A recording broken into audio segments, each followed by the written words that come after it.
Hey guys, what's going on? It's Ash here coming at you today in Raid Shadow Legends. How you guys doing? What are you up to inside the game? Today is going to be a very fun video because we're talking about one of the strongest champions inside the entire game. The champion that really nobody saw receiving a buff. A champion that was already really good. And today we're going to push him to his max. It is Tomb Lord, man. And I have my third fully empowered champion on the account. You guys are in for a God mode Tomb Lord today. We'll also talk about how you guys can do this even if you don't have empowerment in the gear that I have, especially when you pair him with another tandem champion like, Silver Drinks, right? But first, let's talk about why Tomb Lord is so incredibly good. In today's video, we're going to see him solo Nightmare Campaign, solo Ice Golem 23, solo Dragon 25, and solo Scarab King on the hardest floor on hard difficulty in Doom Tower as well. So, wow. This guy can do it all, man. He's a one-man army. He has a triple hitter and decreased speed on his A1. On his A2, he's placing four poisons on everybody, provided it is a critical attack. On his A3, he is decreasing turn meter with less than 50% HP by 100%, and he grants an extra turn if a turn meter is decreased by this skill. Not only that, but he's also placing decreased attack and decreased defense on this ability. It is now a 4-turn cooldown. Oh my god, they changed his aura too. Now he gives 70 accuracy in Doom Tower battles.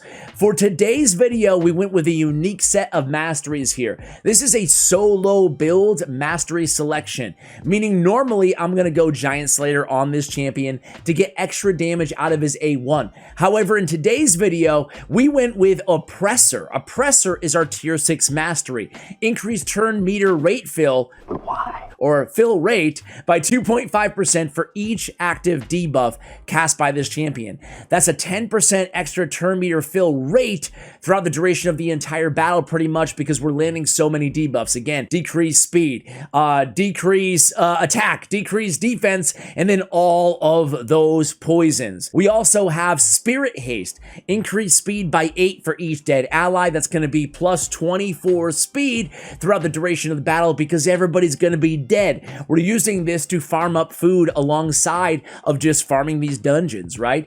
On top of that, we picked up some healing masteries to get extra heal out of his regeneration and immortal artifact sets.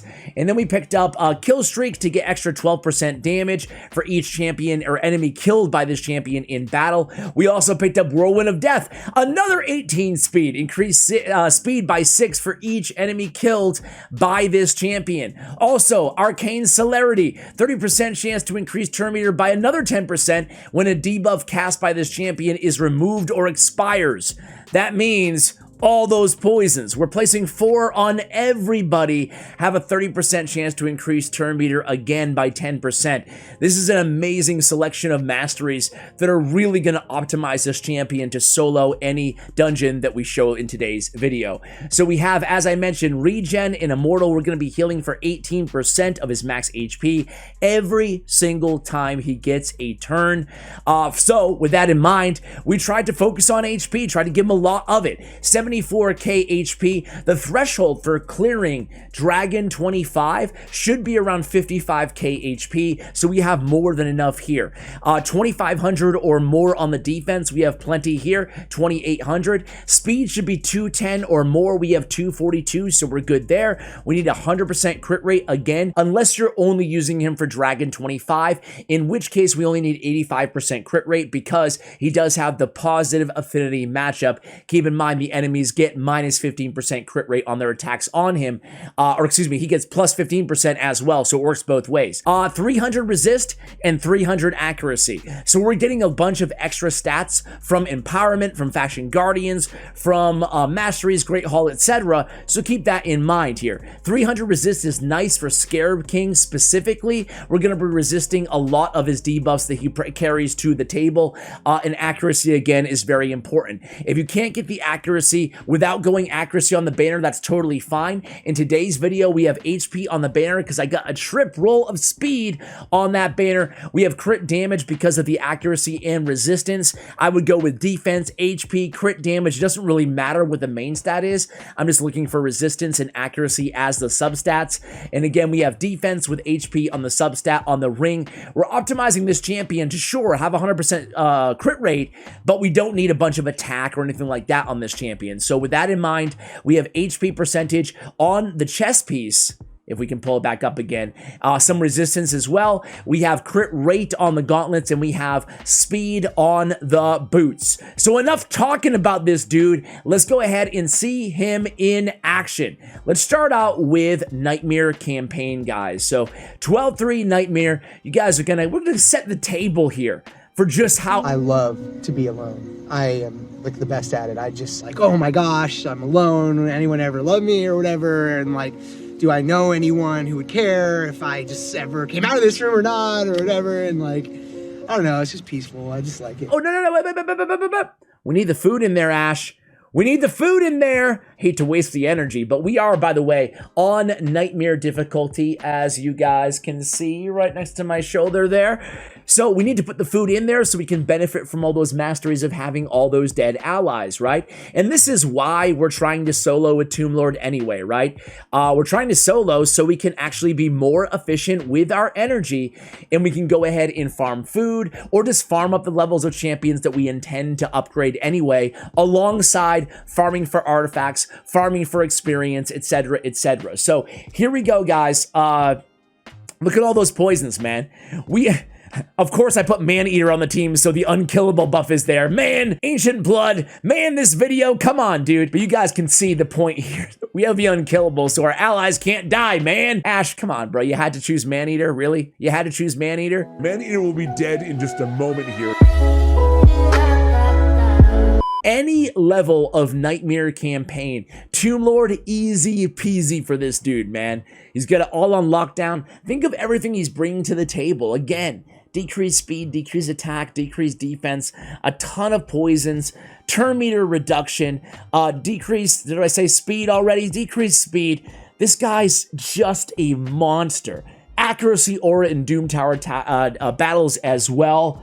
Jeez, he's really quickly becoming one of my favorite legendary champions out there. So what we're going to do in today's video is, I'm not going to waste your time watching him plow through, just like you're seeing right now, every single wave of every single dungeon in today's video. What I'm going to do is cut here at the end of this Nightmare battle. I'm going to go to Doom Tower, we're going to do Scarab King, then we're going to do Dragon, then we're going to do Ice Golem. So I will be right back at the end of this battle. We'll move right into Scarab King. Be right back. All right, guys, there we go. Finishing Nightmare campaign, getting a lot of experience in the process. Let's take a trip over to Doom Tower. Let's solo the Scarab King. When I say solo, I mean Doom Tower hard, floor 100, the highest level Scarab King that we can possibly contend with.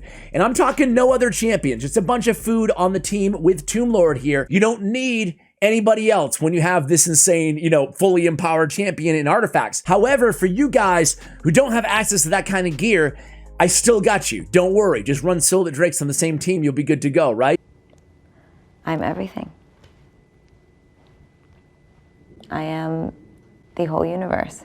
You want to run your Sil probably also in Regen and Immortal or in Relentless artifacts. That way she's getting a bunch of heals on herself and on Tomb Lord. Remember, she heals every time that she takes a turn, heals all allies. And if things do get dicey, she can revive Tomb Lord. But in this build, we have plenty of healing. We have everything we need. We're not even going to be close to dead. His HP is never going to drop below 50% in any of these battles, in any of these dungeons. I will be right back once we get to the Scarab King. All right, guys, so here we are against the Scarab King. Turn meter does work. Keep in mind, against the Scarab King here, we don't even care about the counterattack. So he's got the turn meter. You can already see all the debuffs start to stack up. We have no decreased enemy max HP in this kit. Keep in mind, he is not in destroy artifact gear at all. It's just going to be all the poison damage, kind of an Uros type strategy here against the Scarab King. And again, it's not even going to be close here. You will notice, because he has all that resist and because he is Spirit Affinity going against Force Affinity, he's going to be resisting most of the debuffs there. Occasionally, he will fall prey to, you can see it right there, the Provoke and Decrease Speed, but it doesn't matter. He's going to be healing himself up so much, so quickly, that it's really never going to be an issue. He's never even going to be close to death in this battle. I'm going to come back to you guys towards the end, maybe when the Scarab King has about 5% HP left or so. I'll be right back. Boom! Scarab King down. No big deal there. Just 1.8 million damage from Tomb Lord. Let's go ahead and head over to Dragon's Lair, guys. So again, guys, heading to Dragon 25. It's just going to be Tomb Lord in a bunch of food. Let's go ahead and start this run and again come back at you guys once we get to the dragon herself. This is going to be pretty easy work to bleed through these waves with all these poisons. All right, guys, here we go at the dragon. Look at Tomb Lord go, man. Look at him go. He's like the Energizer Bunny over here, guys.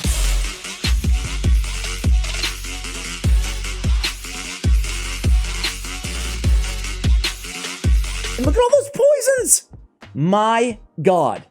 This guy is a one-man wrecking crew against Dragon. This is incredible stuff here, guys. I mean, look at him just going again and again and again. And before you know it, he's going to place all of those poisons on the next move. There it goes. And boom. Look at that. That's crazy. Boom, and here we go, guys. It's gonna be over. Sorry, little interlude there. I got a phone call in the middle of the, I got my car in the shop, and they called me right in the middle of my video. So you missed about 2 seconds there of the dragon going down, but suffice it to say, Tomb Lord getting the job done again. And wait a second here. These Destroy Gauntlets are worth keeping. Crit damage with crit rate as a substat. Maybe we'll put those on one of our Cold Hearts or maybe even Armiger for another Scarab King option. Let's go ahead and end this video out strong, guys, in Ice Golem's Peak. Tomb Lord, he's at it again here. The easiest level to solo for Tomb Lord is going to be 23 by far. 24 is doable. However, it's not 100% success rate. And you guys know I've been saying this for a long time here on the channel. You really want 100% success rate with any team that you're running. 95 for me is not enough because I'm throwing away a lot of energy over time. So I'd rather have 100% success rate. You're not going to be able to do it on stage 25 because it is Magic Affinity going against Spirit Affinity. He's not going to be able to get the job done against the Ice Golem. The Ice Golem will be able to one-shot him. You might get lucky and do it once or twice out of every 10 attacks, but this one is going to be 100% of the time. Very easy to farm Ice Golem 23 with just Tomb Lord. I'm going to come back at you guys once we get to the Ice Golem. All right, guys, here we are at the Ice Golem. You're going to see him go down pretty quickly. Keep in mind, the Ice Golem is auto-attacking whenever he drops below 80, 60, 45, 30, and 15% HP, but it's not a big deal. He's going to be hitting for weak hits on Tomb Lord. Meanwhile, Tomb Lord is going to be healing himself up anyway. He's going to be resisting all of the debuffs because of that resist. So what do we have to worry about? Nothing at all. Guys, I want to end this video by saying that I love videos like this, right? I love how showcasing a champion at their best, really just soloing dungeons or using them in any sort of unorthodox way. So if you have any ideas for other champions that we can make a video like this on, please let me know in the show notes below. I know Richtoff the Bold can do this. Dark Kale can do similar things with a similar build. We're talking Oppressor Masteries as a tier 6 option. We're talking Immortal and Regeneration gear. Any of those champions can get it done. There are different stat thresholds though for each of those champions. Also, Skull Lord can solo now. Rotos can solo now. So with those recent buffs, we're seeing a lot of different capabilities out of a lot of different champions. Cornelia is another champion who can solo. So any of these names or other ones that I haven't mentioned that you want to see guides on, updated rebuilds on like this, let me know in the comments below. There it goes. Tomb Lord getting the job done yet again here in Ice Golem's Peak stage 23. So guys, thank you for watching all the way till the end, and as always, take care, guys.